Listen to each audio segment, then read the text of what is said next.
आज आम बालिया माछ गाली अंत फ्राए भाउजों मेथड रे करिवा।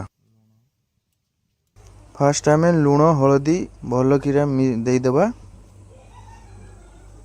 तापर टिके लंका गुंड देदेबा,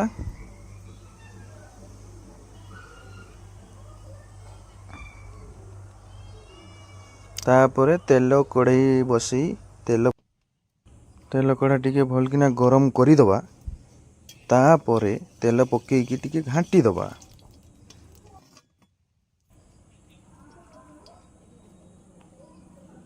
तापर आमे गालीटा को भल किना गुड़े देकी कढ़ारे पकी दबा,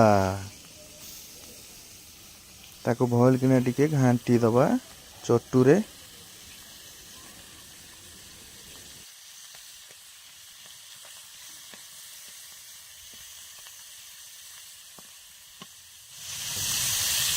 एबे हल्का फ्राए हो गला। एबे पियाज और कंचा लंका काटी थिबा ताको पकई टिके भल किना टिके फ्राई कर दबा।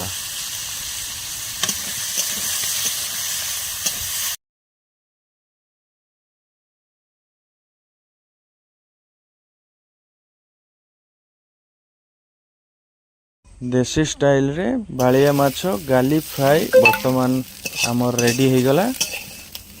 एबे टिके टेस्ट करिबा केमिति हेइची।